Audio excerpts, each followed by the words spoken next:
teachers are happier, the kids are happier. We're not stopping. We're going to keep going because this is effective and it works. It's not a you're doing the wrong thing or you're doing the right thing. It's a sharing and learning from each other. Maybe we can formalise that a little bit more across the network. People will, certainly in educational terms, look for the next thing to burn out.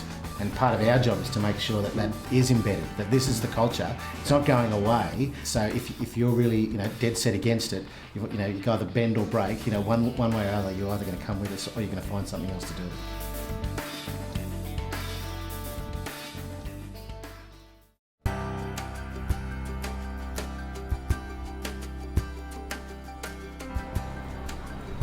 Michael. Hey, Phil. Typical Canberra day, right? Yeah, beautiful day. Welcome to Canberra High School. When I first came here, it was about my fourth week. I turned the corner and drove around, and there was a window in front of me that had been smashed, and it turned out to be 64 windows. That was an initial shock, and then I worked with the student community and got them in and worked with them, and I saw it as a challenge to come in and rebuild some of the traditions and rebuild the structure of the school to put it back as number one school in Canberra.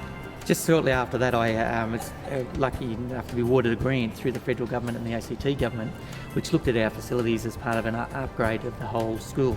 During that time, I was fortunate that I was able to structure a rebuilding program that took all the classrooms through painting and started to do the facilities in the school, so it became a school that students and teachers were proud to work in. At the same time, I was always worried about, we were a safe school. The parents and the community were very supportive, and we got a fence around the school just to find what was the school and what was the outside environment. Just so that I had some initial successes in the sense of saying that there is a change and we care about the learning environment. And the more we did, the more it grew. Once the people could see that we're doing building, then that also was a signal that we needed to be rebuilding the curriculum, rebuilding the teaching pedagogy and taking advantage of what's going on in the school.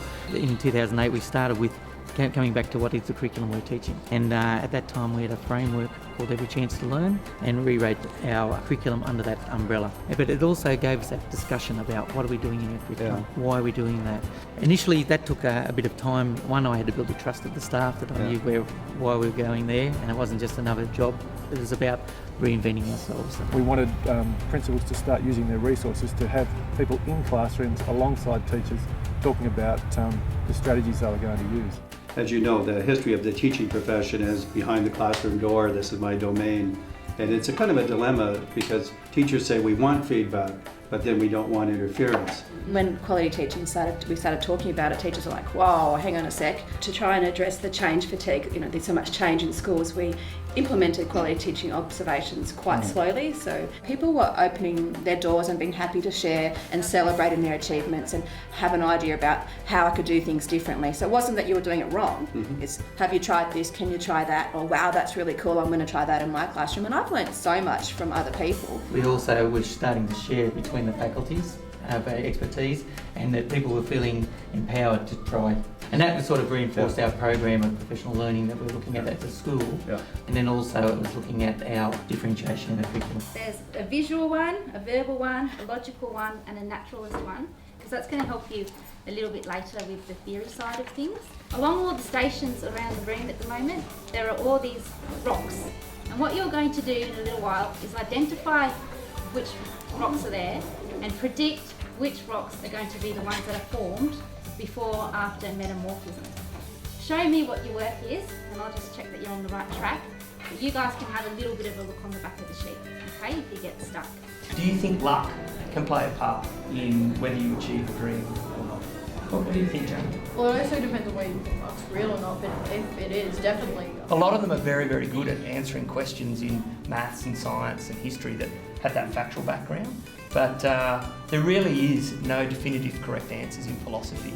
So the enjoyment comes in the disagreement, being able to put your opinion forward and then trying to justify it. Those cognitive reasoning skills that come to, those logical thinking skills that we come to. And the hope in philosophy is that it allows those students that don't always voice their opinion to voice it, and likewise for those that are always keen to ask questions, for them to really hone their listening skills.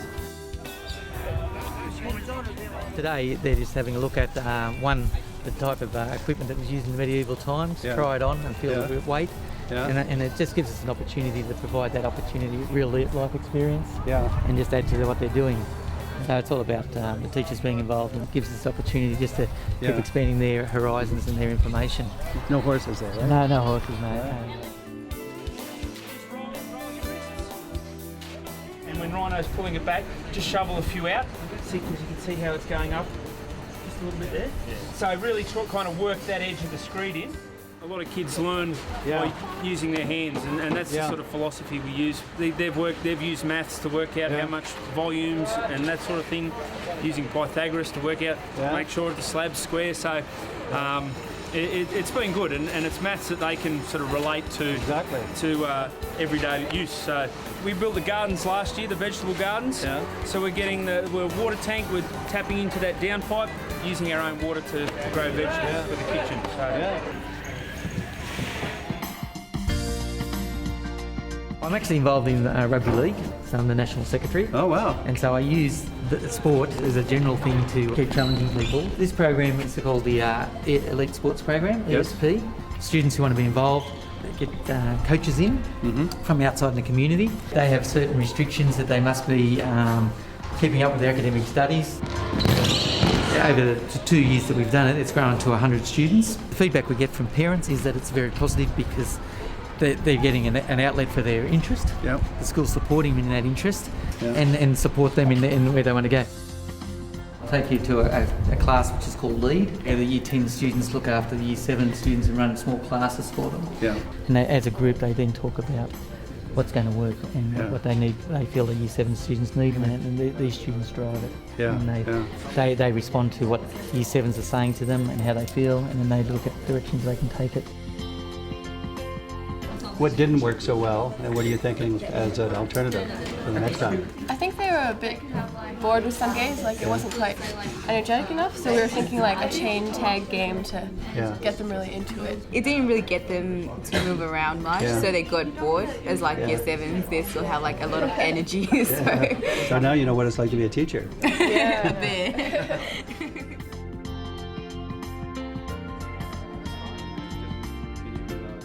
Kind of give us a picture about what is the role of data in school improvement, let's say, from your point of view. We use a range of sources of the data to direct us where we're going. Staff surveys, surveying parents and the community, teachers and students.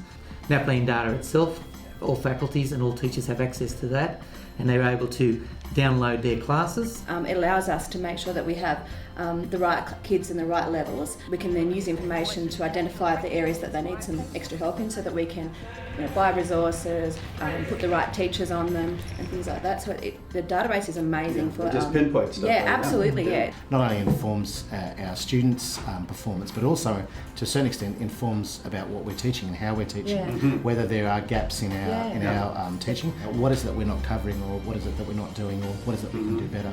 It is important, and our students generally have been performing very well within both our cluster and in comparison to schools of similar socioeconomic background as well. Everybody just sees the benefit of the process, and so when you can see a benefit of the process, you're happy to keep it going. One of the obvious indicators at the moment has been our enrolments. It's been rising ever since, and so at the moment my current projections for next year is another increase of 30-40 students. The other indicator of success is literacy and numeracy results. They're showing growth between the Year 7s and the Year 9s, and so it's building on those successes there. Phil and I went to the Centre of Teaching and Learning and presented our assessment journey and our quality teaching journey to the teachers who were present, and sort of talked about where we've been from 2008 to 2012, and everybody seemed to be quite impressed with our journey. I suppose what we're looking for by next year is that it's routine. And that's what I was saying before, it's embedded, it's that culture. I didn't realise until we documented it how far a journey we've come, and so obviously we're not at the end, but we're on that pathway, and it's quite positive where we're heading.